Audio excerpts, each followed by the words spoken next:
Le Nord Stream 2. Nord Stream 2. Nord Stream 2. Le mot est sur toutes les lèvres des acteurs de la crise ukrainienne. Mais de quoi s'agit-il au juste et qu'est-ce que vient faire ce gazoduc, même pas encore en service, dans la crise ukrainienne ? On a posé ces questions à Dominique Nora, journaliste à l'Obs. Elle résume en 5 minutes ce dossier diplomatico-énergétique explosif. Alors Nord Stream 2 est un gazoduc de 2500 km de long qui passe sous la mer de la Baltique, qui double le tracé de Nord Stream 1 et qui prend sa naissance en Russie, qui veut exporter son gaz à travers ce gazoduc et qui va vers l'Europe et qui atterrit en Allemagne. Nord Stream 2 permettrait à la Russie de doubler ses exportations de gaz sans passer par l'Ukraine ou la Biélorussie. Par le passé, il y a eu des problèmes, notamment l'Ukraine faisait un petit peu des détournements de gaz qui ne lui étaient pas destinés, mais qui étaient destinés à l'Europe. Du coup, la Russie avait coupé le robinet pendant 2 semaines, ce qui avait posé d'énormes problèmes d'approvisionnement de l'Europe. Donc ce gazoduc Nord Stream 2 permet de contourner ces problèmes politiques. Alors, la Russie veut absolument que Nord Stream 2 soit mis en service pour plus facilement exporter son gaz à travers des contrats à long terme, ce qui est indispensable pour son économie, son équilibre économique. Et les Allemands sont surdépendants du gaz russe. 60% de leur gaz est fourni par la Russie. Et comme ils sont en train de fermer leur nucléaire et d'arrêter d'avoir recours au charbon pour des raisons climatiques, les Allemands sont hyper dépendants du gaz russe. Alors Nord Stream 2, dès sa naissance, en 2006, a été très contesté par un certain nombre de pays, à la fois les États-Unis qui pensent que c'est une concession à Poutine et en même temps par beaucoup de pays européens qui sont contre la Russie, notamment la Roumanie, la Pologne, qui ne voulaient pas entendre parler de Nord Stream 2. Évidemment, l'Ukraine est très contre ce gazoduc qui la priverait d'un moyen de levier politique envers le Kremlin et aussi de revenus de transit, près de 2 milliards de dollars, que Gazprom, l'opérateur russe, lui paye pour transiter par l'Ukraine et exporter son gaz.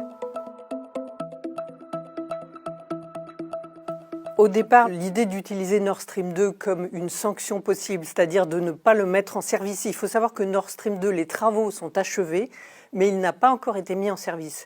Donc les Américains et les Anglais ont commencé à dire on ne mettra pas en service Nord Stream 2 si la Russie devient plus agressive envers l'Ukraine.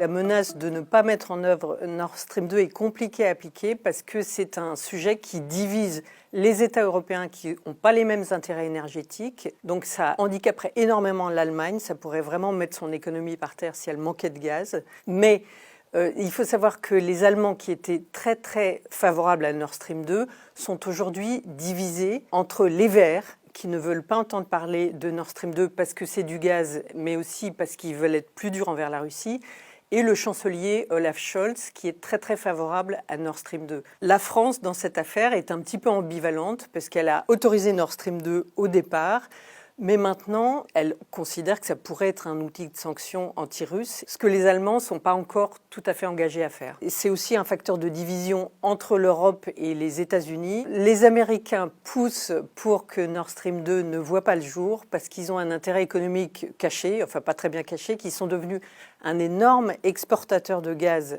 naturel liquéfié, le GNL, grâce à la révolution du gaz de schiste. Donc ils veulent absolument que l'Europe leur achète davantage de GNL.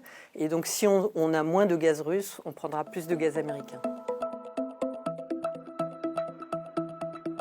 La menace de ne pas mettre en service Nord Stream 2 est une menace de sanctions sévères par rapport à la Russie. Mais pour l'Europe, ça pourrait revenir aussi à se tirer une balle dans le pied, puisque ça provoquerait une crise énergétique majeure en Allemagne. Donc, au fond, tout le monde espère ne pas avoir à se servir de cette sanction. Et le risque, c'est si on ne donne pas Nord Stream 2 à Poutine, c'est qu'il fasse de la rétention, comme il a fait à l'automne dernier, de son gaz sur le marché libre, qu'il fournisse davantage à l'Asie, par exemple, qui est très demandeuse, et moins à l'Europe. Et on a vu à quel point ça fait monter les prix.